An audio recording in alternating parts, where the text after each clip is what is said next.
Hi there, my Drifties.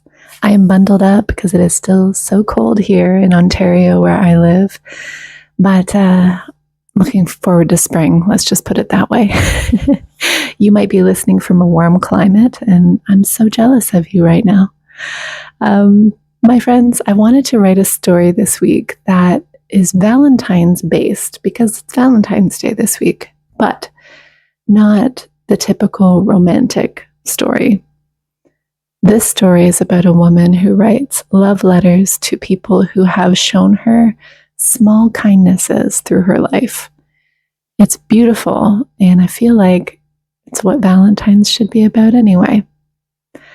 So I hope you enjoy the story tonight. We're going to hop right into the story. I'm not going to do a breathing exercise and all of that like I have in previous. If you enjoy that, let me know. And of course, I'll continue. But this week, I thought I would just go right into the story. So thank you for being here. Thank you for subscribing. If you haven't subscribed, please consider it. I do new stories every Tuesday night at 8 o'clock Eastern. And don't forget to like this story and comment. Let me know where you're listening from. It means a lot to me. Okay, friends, enjoy. I'll see you all soon. Nestled on a quiet cobblestone street, tucked between a florist and an old antique shop, sat Penny Prose, a bookstore cafe that smelled of aged paper, cinnamon, and fresh brewed coffee. Soft yellow light glowed from the windows, spilling onto the sidewalk, offering warmth to anyone who stepped inside. Wooden bookshelves stretched from floor to ceiling, their spines a patchwork of deep reds, dusty blues, and faded gold. The air carried the comforting weight of pages turned by quiet readers, the clink of porcelain cups, and the occasional scratch of a fountain pen on thick, creamy paper. A gramophone in the corner played something soft and familiar, its melody wrapping around the patrons like an old embrace. At a small table by the window sat Lucy. She was here every Valentine's Day, wrapped in a soft lavender shawl draped over her shoulders, and a simple pearl brooch pinned at her collar caught the light whenever she moved. Her silver hair was swept into a loose bun, wisps escaping to frame her kind face, and her hands, lined with time and kindness, rested on a stack of pale pink envelopes. Before her sat a cup of Earl Grey tea, steam curling like soft ribbons into the air, the scent of bergamot mingling with the warm aroma of the café. Beside it, a small dish of sugar cubes and a single shortbread cookie dusted with powdered sugar. The saucer beneath the teacup bore a tiny crack along its edge, a well-loved detail that only seemed to add to the charm of the place.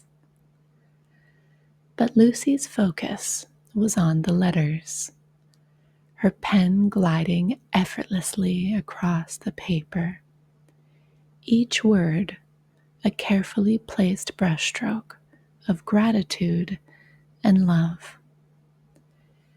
"Dear Mr. Alcott," she wrote, addressing her high school literature teacher, "you once told me that words could change a person's life, and you were right.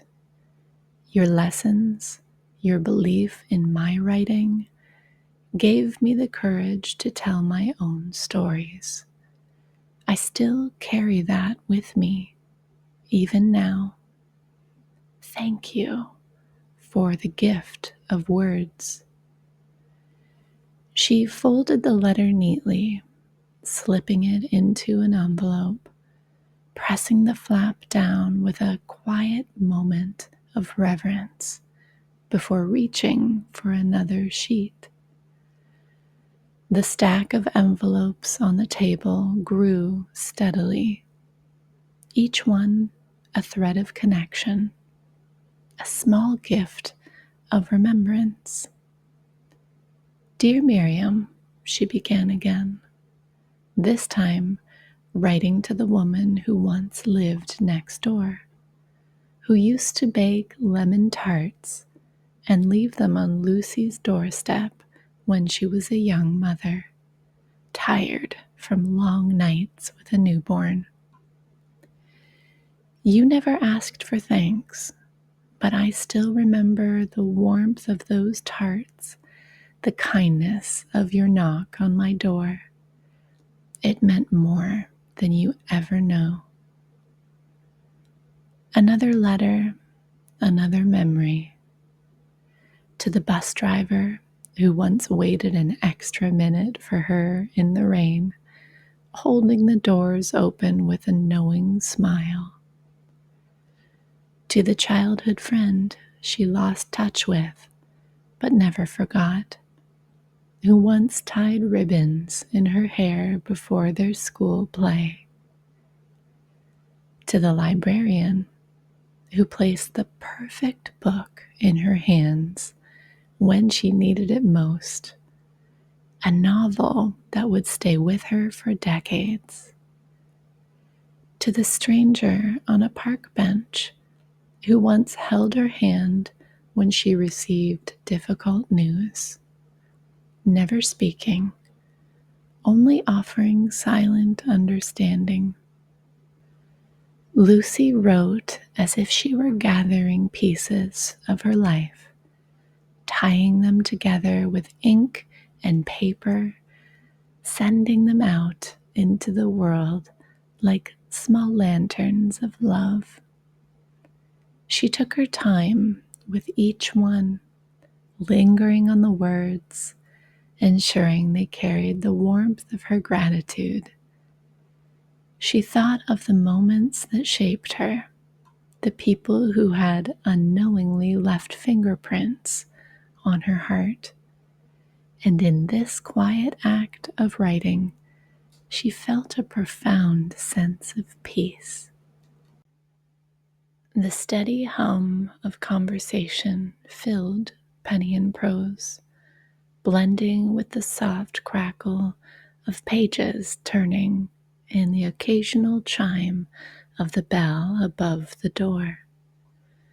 The café had settled into the cozy rhythm of the evening, with warm light pooling in the corners and the scent of cinnamon and espresso wrapping around every visitor like a familiar embrace. Behind the counter, Sam wiped his hands on a flour-dusted towel, glancing toward the corner table where Lucy sat. He had noticed her before. Every Valentine's Day, without fail, she arrived in the afternoon, ordered her tea, and spent the evening writing letters. Over the past few years, he had watched her hands move with quiet purpose, pausing only to sip her tea or tuck a loose strand of silver hair behind her ear. Sam had been working at Penny Prose since he was 22. And now, at 27, he was still figuring things out. His dreams, his place in the world, the kind of person he wanted to be. He had always liked this cafe, its quiet corners and well-loved books. The way customers lingered over coffee and conversations instead of rushing through.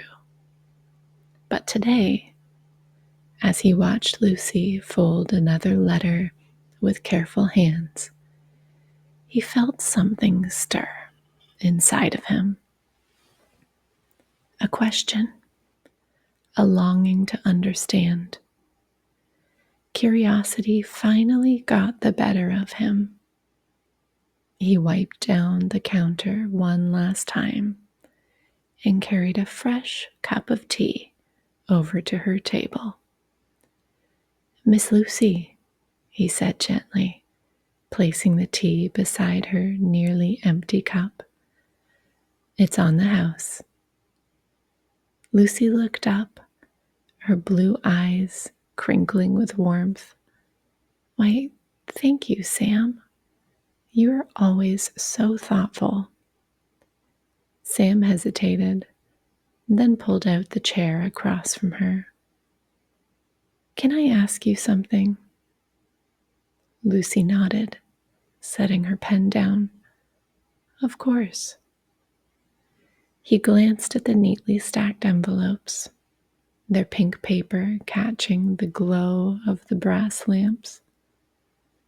"I've seen you writing these letters every year, but they're never the kind people expect on Valentine's Day. They're not love letters in the usual way." Lucy smiled. "Oh, but they are, dear. Love takes many shapes." She traced a fingertip over the edge of the envelope, lost in thought for a moment. "Do you know why I do this?" Sam shook his head. She leaned back, eyes drifting toward the window where the golden light of the street lamps shimmered on the cobblestones. "Because people forget. They forget the small kindnesses that changed them, the hands that held them up when they were weary, the voices that encouraged them when they doubted themselves. I don't want to forget." She reached for the top letter and opened it. "This one is for a woman named Mrs. Calloway. She was the nurse who sat with me when I was 19 and afraid. I was in the hospital waiting for my mother to wake up from surgery. My father had passed a few years before, and I had never felt so alone. But Mrs. Calloway, she stayed with me. She didn't have to, but she told me stories about her garden, about the time she nursed a tiny injured bird back to health. She held my hand and reminded me to breathe." She closed the envelope again, smoothing it with gentle fingers. "That moment changed me. Not in some grand, dramatic way, but in the way that matters. It taught me that kindness is never wasted." Sam sat in silence, feeling something shift inside of him. He thought about his own life, the people who had shown up in small ways that he had never truly acknowledged. The old man at the bus stop who had once given him his own scarf on a bitter winter morning. The English teacher who told him that he had a gift for storytelling when he doubted himself. His childhood neighbor, Mrs. Patel, who always sent him home with extra cookies because she said he was too skinny. Lucy continued, her voice soft and steady. Love isn't always about grand gestures, Sam. It's in the moments most people overlook. A warm meal left on a doorstep, a smile that lingers a second longer, a letter years later reminding someone that they mattered. Sam swallowed past the lump in his throat. Have you ever heard back from any of them? Lucy shook her head. That's not why I write them. She sipped her tea, her eyes twinkling. But every year, I like to think that somewhere, someone opens an envelope and remembers that they were loved, even if only for a moment. Sam leaned back in his chair, exhaling slowly. He had spent so much time wondering what he was supposed to do with his life, searching for meaning in big, complicated things. But maybe, just maybe, it was simpler than that. Maybe it started with noticing, with remembering, with love in all the ways it could be given. The evening deepened, and Penny Prose settled into its soft, unhurried rhythm. The last few patrons sipped their drinks in comfortable silence, their fingers idly tracing the edges of well-loved books. Outside, the street lamps flickered like golden fireflies, their glow reflecting off the rain-kissed cobblestone. At her little table by the window, Lucy sealed her final envelope. She pressed the flap down with the same quiet reverence she had given the first, then stacked it neatly with the others. Her work for the night was done, though in many ways it had only just begun. Across from her, Sam sat with his chin resting on one hand, deep in thought.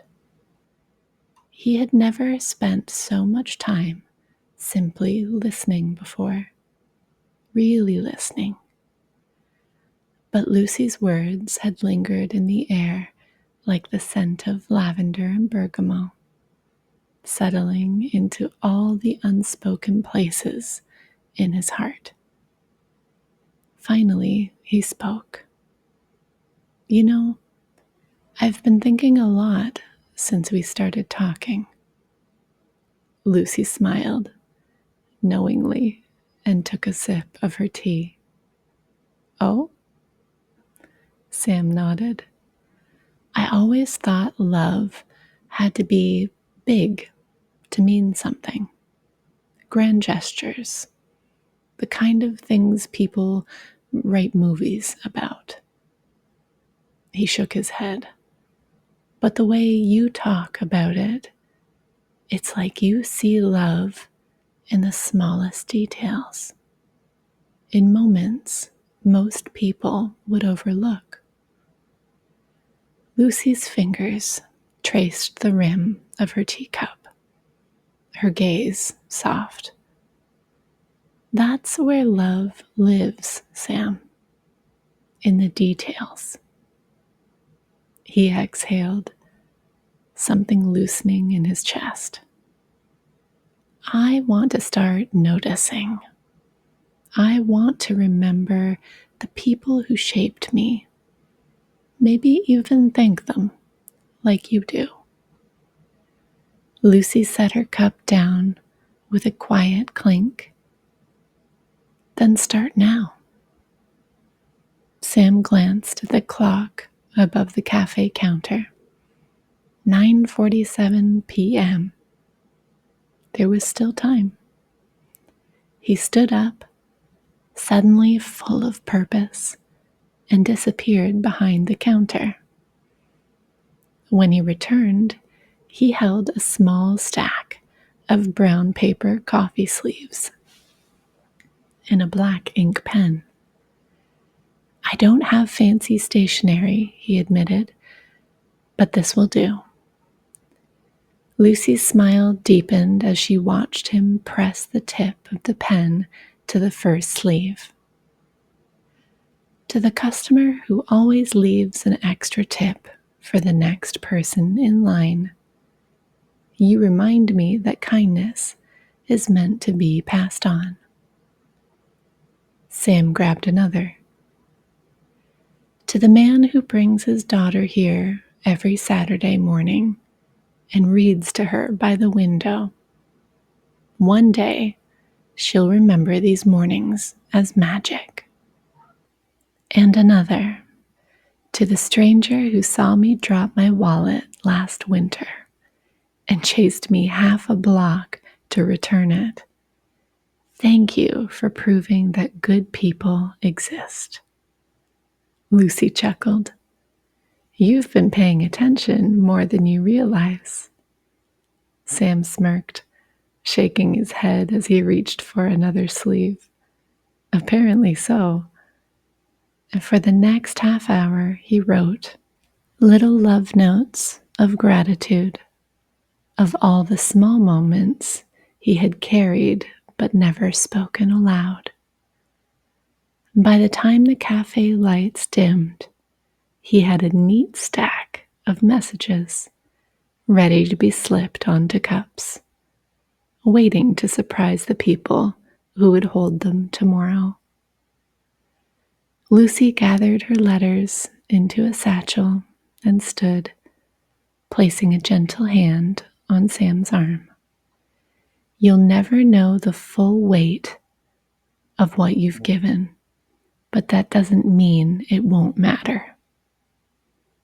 Sam looked down at the coffee sleeves and the words now living in ink. "I think I get that now." Lucy pulled on her lavender shawl and buttoned her coat, preparing to step out into the quiet night. She paused at the door and turned back. "Happy Valentine's Day, Sam." And Sam met her gaze, warmth blooming in his chest.